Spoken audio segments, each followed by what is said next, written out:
My mom wanted me to be a truck driver because that would mean I'd make $24,000 a year if I went to Truck Masters, and that would be twice what my father made. And she thought that would happen, but something inside of me said, I don't want to drive a truck. There's something else that matters more to me, and I decided I was not gonna go for money instead of passion. And the rewards have been pretty amazingly better than being a truck driver. It's not bad being a truck driver, it's just not what I was after.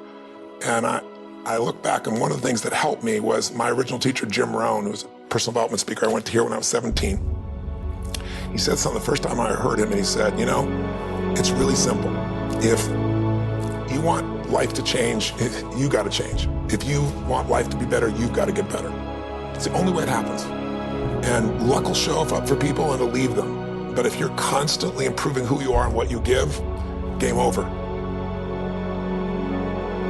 When people ask me, what does it take to be happy? I always tell them one word: progress.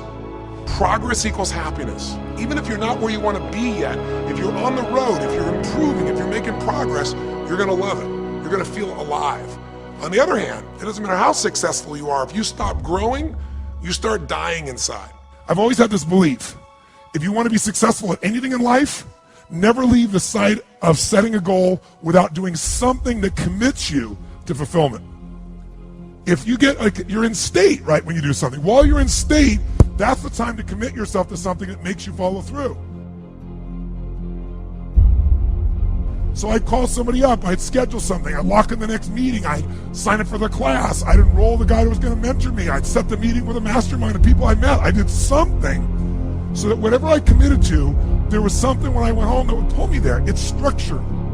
This could be the greatest time you ever live if you control what you focus on, if you find a more empowering meaning, and if you decide to model the actions of those who succeeded before you. It can be the best financial time, the best emotional time, the best spiritual time of your life, but you better take control of your state. And if you think you're gonna do it just by today, you're wrong. You're gonna need to get yourself some rituals. Right now, every one of you in this room is controlled by your rituals. I don't just mean this one, I mean every morning you get up. I know your body, I can look at your body right now, and I can guess your rituals. Some of you, your rituals to work out 5 times a week, I can see it clearly. 4 to 6 times a week, it's obvious. Because you couldn't look like that if you didn't do that. Some form of workout, I don't care if it's walking, lifting, whatever. Some of you, it's obvious that lifting weights is part of it. You can see by that man's muscles. I know what his rituals are, because your life comes from your rituals. If you don't develop the ritual, you're kidding yourself. How many agree with me on this? Raise your hand and say, I. And there are rituals that put you in state, and there are rituals that take you out of state. But if you've got what you know, that focus, the target, and you got the toolbox, and you're still not getting what you want, it's because you got inner conflicts. That's the third pillar. You've got to resolve your inner conflicts. Because that, as I tried to explain to you, 80% of success in anything is your psychology, and 20% is the mechanics. So those inner conflicts are when you take 2 steps forward, you pull 3 steps back. Right? When you say, boy, I'm totally committed to this, but you don't follow through. This is my expertise, the why guy part. Why? Why do you keep saying you want this? You have crystal clarity, you have the tools, and you're still not getting it? There's a conflict in you. Align your life with what is most important to you. And then once you are in a position where you're aligned, guess what you'll do? Take action. You won't even have to work at it. When everything's in alignment, there's nothing pulling you away, boom, you go for it. Progress comes when you tell yourself the truth and you're able to feel the uncertainty and take action anyway. The thing that stops us all is fear. It's no surprise.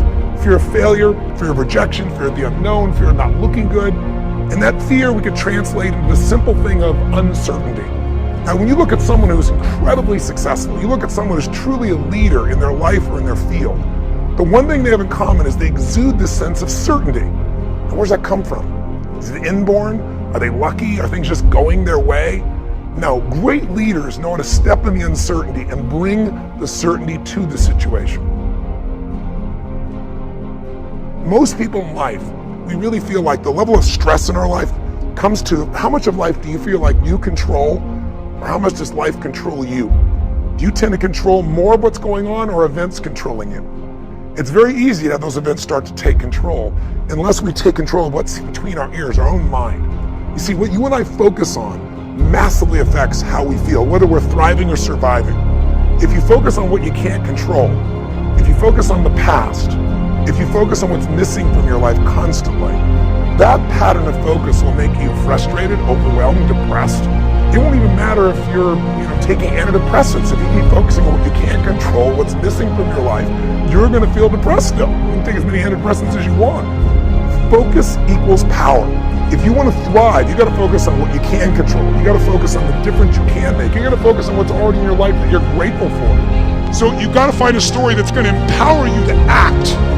A story that's going to get you to find the breakthrough, because otherwise, with a lousy story, you'll never find the strategy, or you'll come up with a reason why it's too expensive, you can't get there, you can't access it, or you'll even get the strategy and then half-assed apply it just so you can reward your story that says it doesn't work because I tried it. Resourcefulness is the ultimate resource.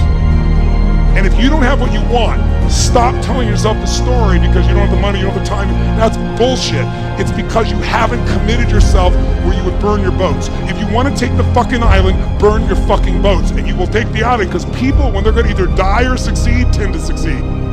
But most of us give ourselves a way out, and that's why we don't have what we want.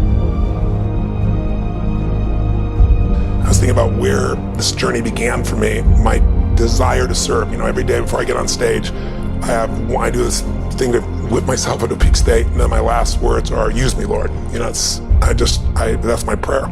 And every day my goal is to be a blessing in people's lives. Just do more, give more, share more, create more. What you need will be there. It's like air. You don't stop to think about when you take a breath whether it'll be there or not. It's always going to be there. Yeah. You just got to do your part.